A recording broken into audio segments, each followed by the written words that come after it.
Is it true that if the developer bought the land cheap, they will also sell cheap?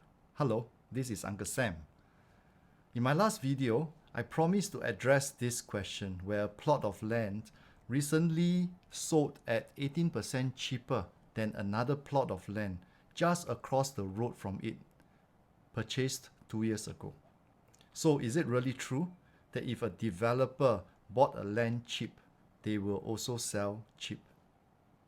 Let's see if we can affirm this statement or debunk this myth. We have to first recognize that the land cost is not the only cost, although it is a major contributor to the overall cost, sometimes close to 60%. Therefore, it is not the purchase price of the land, but the gross development value or overall cost that we should be looking at. Let's look at some of these costs contributing to the developer's break-even price. Land costs, marketing and administrative costs, professional and legal costs, taxes to the government, financing costs, materials costs, construction and manpower costs. Last but not least, the harmonization of GFA effect. While some of these costs are obvious, we mustn't overlook the fact that financing costs, as we all know it, the interest is high. Materials costs, construction and manpower costs have gone up quite a lot actually since pre-COVID days, some as much as 30 to 40%. Let's look at the chart compiled by Asia Infrastructure Solutions, where they present construction costs prior to COVID versus Q2 of this year. If developers' costs keep climbing, how can we expect prices of private condominiums to soften? If Ya Kun Set A has increased from 450 to 630, an increase of almost 30%, how can we not expect sand and cement to increase, right? Item number 8, the harmonization of gross floor area or GFA is a big term and took effect from 1st of June 2023. And I will do a separate video about this topic. But for now, just note that the sellable area that the developer can sell to us from now on is greatly reduced by 7 to 10%. Or in other words, the developers will see their costs increasing by 7 to 10%. So back to the question of is it true that if developers buy the land cheap, they will sell cheap?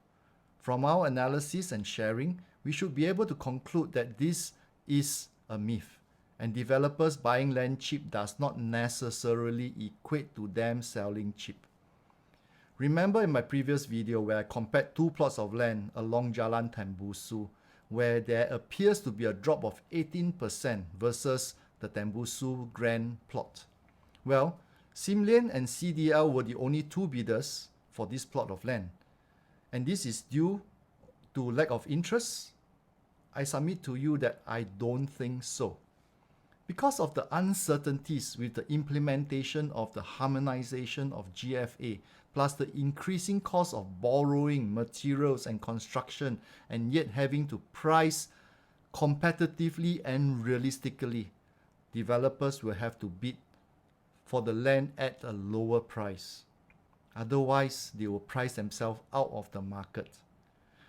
This drop of 18% may be a knee-jerk reaction, but generally we should expect prices to normalize closer to the 1,002 to 1,003 per square foot per plot ratio. Also, in my previous video, I did suggest that we should guesstimate if Sim Lian will launch 18% lower than Tembusu Grand. I guess we all should have the answer by now.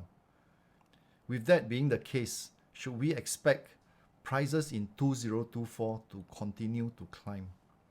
Do drop your comments below and let me know what you think.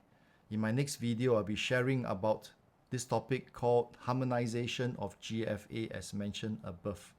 And if you like my videos, please give my videos a thumbs up and follow my channel so that you will be notified when I release new videos that hopefully will be of value to you in your journey as a property investor and or buyer.